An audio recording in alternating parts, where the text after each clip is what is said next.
राज्याच्या महिला आणि बालविकास मंत्री अदिती तटकरे रत्नागिरी दौऱ्यावरती आल्या तेव्हा त्यांनी रत्नागिरीतील छत्रपती संभाजी महाराजांच्या पूर्णाकृती उंच पुतळ्याला भेट दिली आणि कामकाजाचा आढावाही घेतला।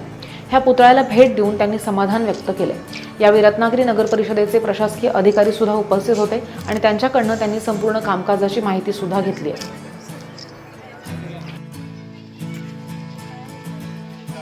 स्थळांना भेट दिलेत, आपल्याला काय वाटतंय? खरं तर काही दिवसांपूर्वीच राज्याचे उपमुख्यमंत्री अजितदादा असतील,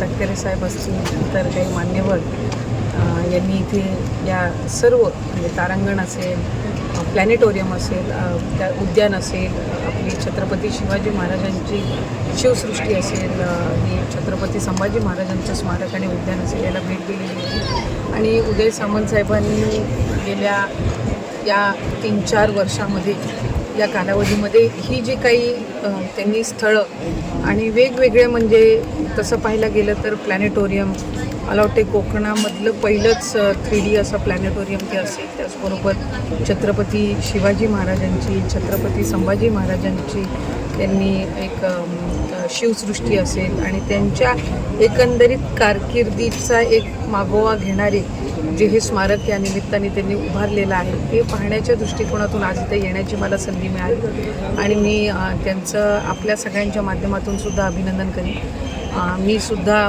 अनेक वेळेला एक लोकप्रतिनिधी म्हणून काम करत असताना वेगवेगळ्या मतदारसंघामध्ये जे आपले सहकारी मंत्री किंवा लोकप्रतिनिधी, आमदार किंवा खासदार महोदय असतात, यांनी आपापल्या जी काही त्यांची दूरदृष्टी असते किंवा त्यांची जी संकल्पना असते त्यातून काय मतदारसंघासाठी विकासात्मक ते करतात याचं एक कुतूहल नेहमीच असतं।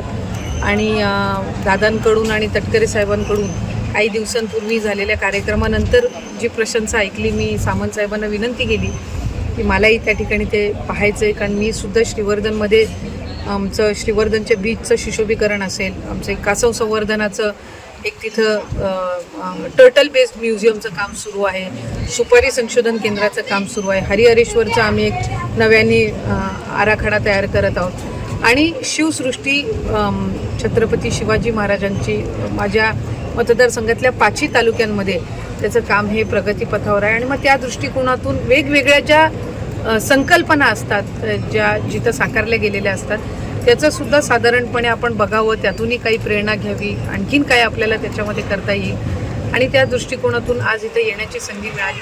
मी रत्नागिरीचे मुख्याधिकारी असतील, पर्यटन विभागाचे असतील अधिकारी, MIDCचे असतील, सार्वजनिक बांधकामचे असतील, यांचेही या निमित्ताने मी अभिनंदन करीन। प्लॅनेटोरियम बघितलं, तिथंसुद्धा जे चांगल्या पद्धतीनं ते चालवत आहेत आणि वेगवेगळ्या म्हणजे मला असं वाटते की आत्तापर्यंत कोकणामध्ये अशा पद्धतीचं वेगवेगळ्या एज ग्रुप्सला, वयोगटाला तिथं आणावंसं असं काही प्लॅनेटोरियम आपल्याकडे नव्हतं आणि ते पहिल्यांदाच त्या निमित्ताने आहे।